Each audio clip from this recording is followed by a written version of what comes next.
जितनी भी आपकी जो मीडियम रजिस्टर्स होती है वो इसी में आती है, ठीक है?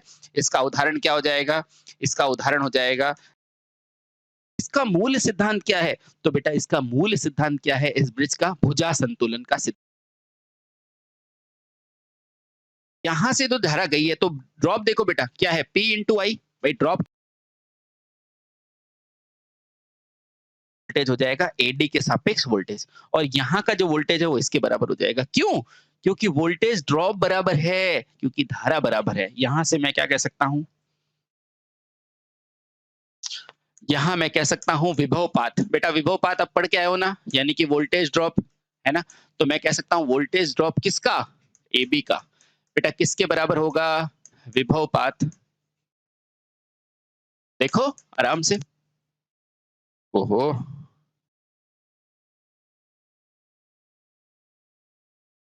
या तो आर आई वन बराबर क्या है बेटा? एस आई टू, है ना?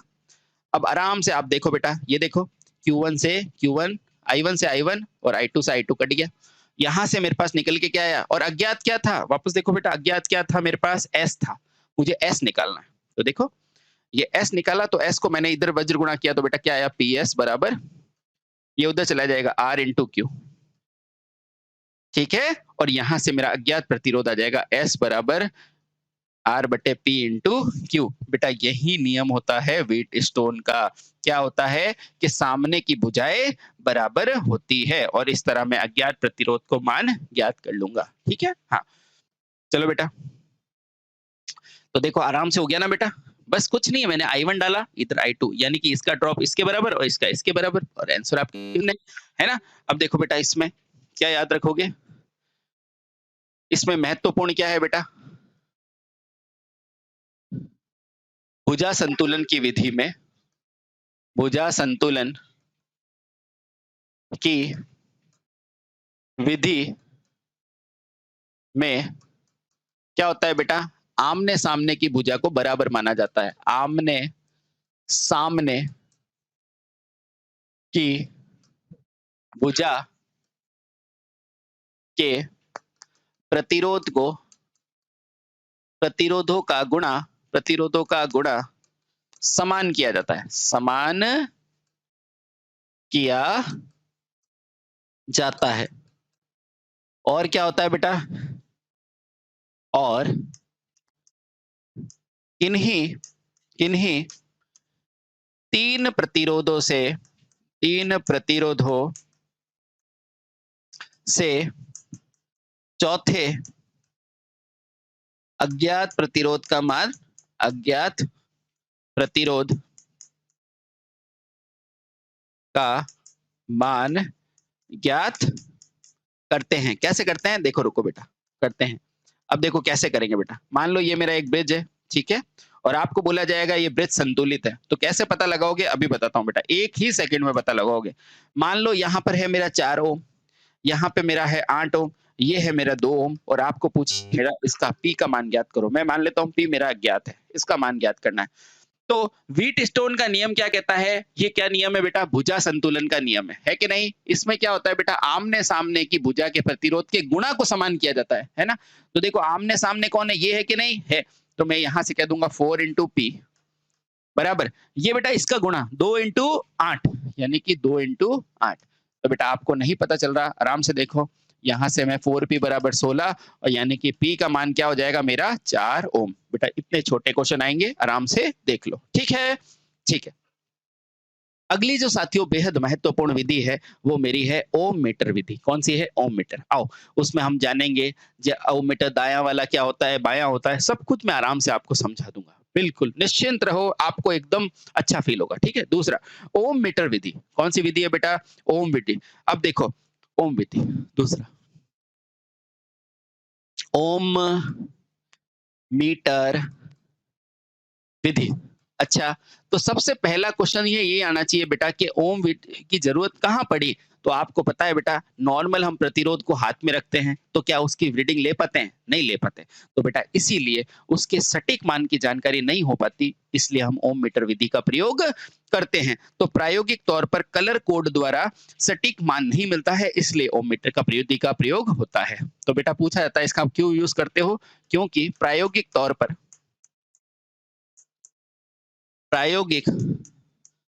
पर कलर कोड द्वारा, जो अपन कलर से दिखाते थे ना बेटा, कलर कोड द्वारा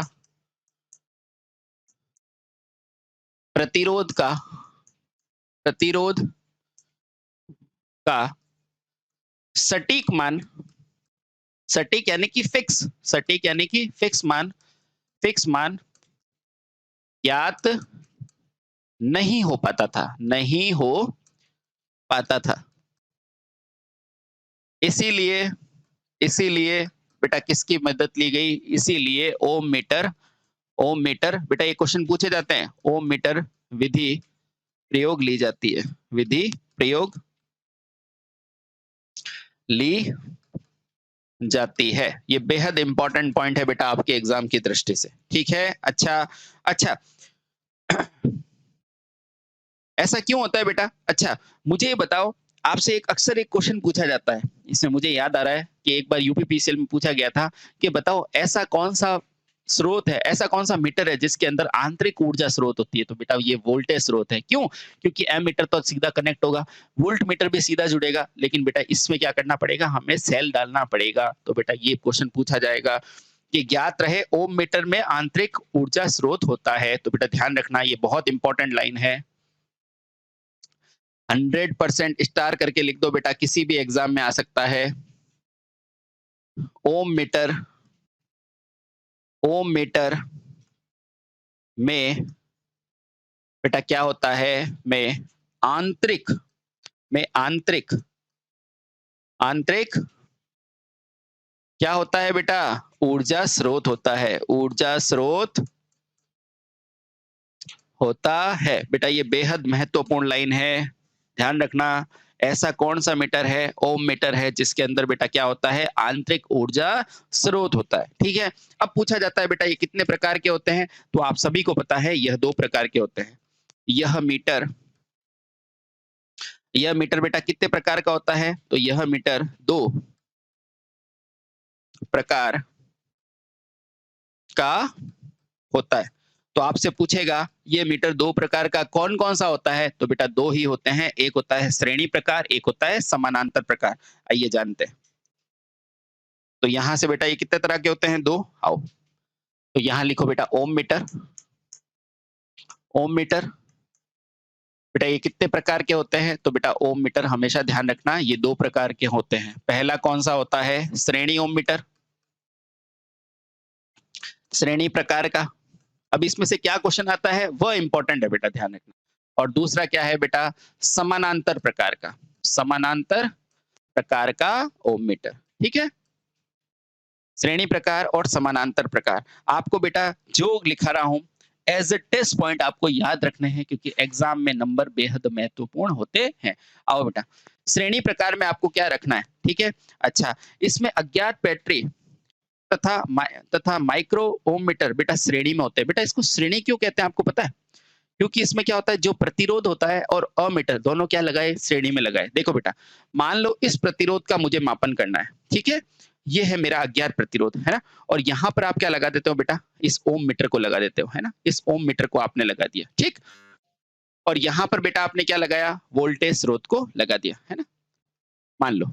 तो बेटा इस तरह का जो अरेंजमेंट होता है ये क्या होता है? इसमें देखो अज्ञात प्रतिरोध और ओम मीटर कैसा है? श्रेणी में है कि नहीं? तो बेटा यही पूछा जाता है कि इस विधि में अज्ञात प्रतिरोध को, यानी कि इसको जो अपने को ज्ञात करना है, अज्ञात प्रतिरोध को ओम मीटर के कहां लगाते हैं बेटा? श्रेणी में, यानी कि सीरीज में, श्रेणी में लगाते है। ये बेटा बेहद इंपॉर्टेंट बात है, ध्यान रखना, ठीक है। अच्छा, और उसमें क्या करते हैं बेटा, इसमें क्या करते हैं, जो माइक्रो ओम मीटर होता है उसके समानांतर में लगा देते हैं। देखो बेटा, ये मान लो अज्ञात प्रतिरोध है R। अब समानांतर में क्या करेंगे, ये ओम मीटर है बेटा, ये ओम मीटर, ठीक है। अब इसको क्या कर दिया समानांतर में। इसका बहुत बड़ा कारण है, अभी बताता हूं बेटा। देखो ये लो, यहां क्या लिखो बेटा, इस विधि में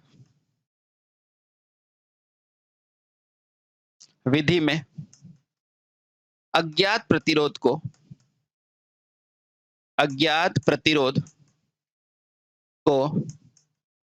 ओम मीटर के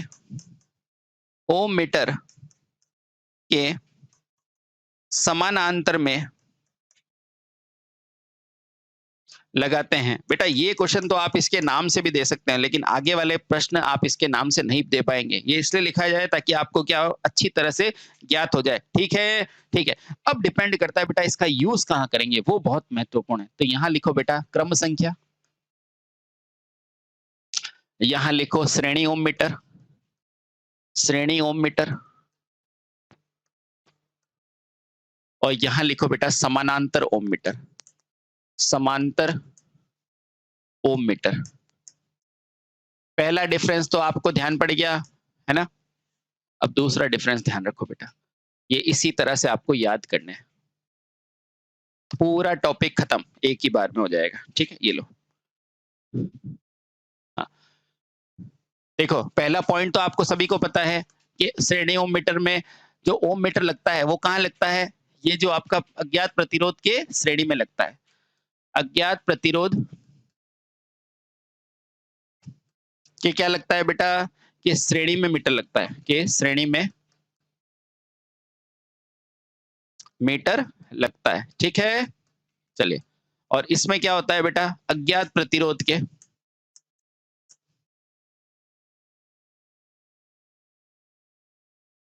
कहाँ लगता है बेटा, समांतर में मीटर लगता है। कौन सा मीटर, ओम मीटर, ठीक है। चलिए, ये है बेटा पहला पॉइंट। दूसरा, अब सर इसकी जरूरत कहाँ पड़ी थी, दोनों में फर्क क्या है, अभी बताते हैं। देखो मुझे बताओ, एक मीटर तो बेटा श्रेणी में है, एक समानांतर में। उच्च मान किससे देखोगे, जो बेटा सबसे ज्यादा धारा लेगा।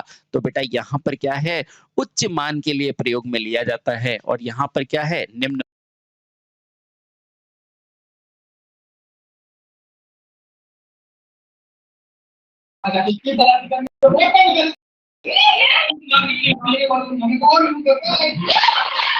बोल रहे अभी नहीं बोला। में क्या करते हो, मध्यम क्या, जो 1 से 0.1 मेगा ओम के बीच में होता है। तो मध्यम और उच्च प्रतिरोध का अगर पूछे, उच्च प्रतिरोध, तो बेटा आप किससे मापन करोगे, प्रतिरोध मापन बेटा किस विधि से होगा, श्रेणी प्रकार से होगा, ठीक है। मापन होता है, और बेटा यहाँ पर क्या होगा, यहाँ क्या होगा, कम तथा निम्न प्रतिरोध का मापन होगा। यहाँ पर बेटा क्या होता है, कम तथा अल्प मध्यम, यानी कि ज्यादा मध्यम नहीं, अल्प मध्यम मान का मापन होता है। बेटा यहाँ पर आप कम ही लिखो, है ना, कम तथा न्यून, यहां लिखोगे बेटा कम तथा न्यून प्रतिरोध का मापन होता बेटा। ये बहुत इंपॉर्टेंट लाइन है, ऐसे में समझना, ठीक है। अच्छा, इसमें क्या होता है बेटा, इसमें ओम मीटर का रीडिंग पूछी जाती है बेटा। इसकी ओम मीटर की रीडिंग कहाँ होती है, तो बेटा इसका शून्य कहाँ होता है, दाई तरफ होता है, और अनंत क्या होता है, बाईं ओर होता है। मैं बताता हूँ बेटा, डोंट वरी। मेरे को ये बताओ, आपका कोई भी मीटर होगा, कोई भी मीटर है बेटा, इस मीटर को किससे देखोगे, धारा से देखोगे कि नहीं। हाँ, तो बेटा हमेशा ध्यान रखना, इस मीटर में एक मान होगा मेरा शून्य, है ना, और एक मान मेरा क्या होगा, अनंत होगा कि नहीं होगा। अब सुनो, ये शून्य हमेशा, यानी कि कोई भी मीटर शून्य से चालू होगा। तो बेटा ध्यान रखना, या इसको ऐसे याद रखो बेटा, ज्यादा अच्छे से याद रहेगा। ये आप मीटर बनाओ, इस मीटर में बेटा शून्य मेरा कहाँ होता है दाईं ओर और अनंत की रीडिंग कहाँ होती है बाईं ओर। ये अक्सर पूछा जाता है बेटा कि श्रेणी ओम मीटर में ओम मीटर शून्य ये होता है और अनंत क्या होता है यहाँ पर होता है। ठीक है बेटा, क्लियर हुआ? शून्य मेरा दाईं ओर होगा, अनंत मेरा बाईं ओर होगा। ये अक्सर पूछा जाता है बेटा, ज्यादा याद करोगे कंफ्यूज हो जाओगे। शून्य कहाँ होता है बेटा दाईं ओर और अनंत क्या होता है बेटा बाईं ओर। ठीक है, ये अक्सर पूछा जाता है बेटा। और यहाँ पर बेटा जो स्केल होती है ना, ये स्केल मात्रक की स्केल, इसको क्या बोलते हैं बेटा मात्रक स्केल, मात्रक स्केल। ठीक है, और बेटा ये बहुत इंपॉर्टेंट होता है। इसका शून्य कहाँ होता है, तो इसका शून्य होता है सर आपके बाईं तरफ और अनंत कहाँ होता है दाईं तरफ। ये बहुत इंपॉर्टेंट है बेटा, शून्य कहाँ होता है इसका बाईं तरफ और अनंत क्या होता है दाईं तरफ। ठीक, ये क्या है बाईं और ये क्या है दाईं तरफ। हाँ, बस थोड़ा सा ध्यान रखो, है ना, कोई दिक्कत नहीं। अब ऐसा क्यों होता है, थोड़ा सा मैं आपको समझाने की कोशिश करता हूँ। मान लो ओम मीटर में कोई वैल्यू 0 जा रही है, इसका मतलब सारी करंट यहाँ से जा रही है कि नहीं, है ना। इसलिए बेटा देखो, ओम मीटर में कोई करंट 0 जा रही है, इसका मतलब सारी करंट यहाँ से जा रही है। प्रतिरोध क्या है मेरा, प्रतिरोध क्या है बहुत कम 0, यानी कि 0 कब जाएगी जब प्रतिरोध भी 0 होगा। देखो बेटा यहाँ पर 0 कब जाएगी जब प्रतिरोध भी क्या होगा 0 होगा। तो सुनो बेटा, यहाँ पर ये किसके लिए है, ये ओम के लिए है। अगर यही मेरे को धारा के लिए पूछेगा ना, धारा के लिए, तो बेटा इसका धारा क्या होती है ये 0 और यहाँ क्या हो जाएगा अनंत। चेक कर लो भले, देखो यहाँ जब 0 गई थी, कहाँ पर 0 गई थी ओम मीटर में, तो बेटा वहां पर आप ओम मीटर में अगर कोई करंट नहीं गई थी यानी कि उसका 0 यहीं पे था। लेकिन मेरी मानो बेटा, इतना कंफ्यूज मत हो, आपको एग्जाम में सीधा सीधा यही पूछेगा, तो फालतू कंफ्यूज मत हो, है ना। मैं तो ये मानता हूँ नंबर लाना बेहद महत्वपूर्ण होता है, इसलिए मैं आपको डायरेक्ट बता रहा हूँ। ठीक है, चले बहुत बढ़िया, समझ गए समझ गए। ये जरूर ध्यान रखना बेटा, श्रेणी में ओम मीटर का जो अनंत होता है ये किसका है, ये ओम मीटर का है, ओम मीटर का। बेटा ओम मीटर का अनंत कहाँ होता है, ओम मीटर का अनंत बाईं ओर होता है और ये 0 दाईं ओर होता है। तो बेटा बाकी सारे जो भी आपके ऑब्जेक्टिव न्यूमेरिकल की प्रैक्टिस है वो सब हम अपने ऑब्जेक्टिव सेशन के अंदर करते हैं, आपको पता ही है। और उसके अलावा भी आपको खूब सारे अभी वो एमसी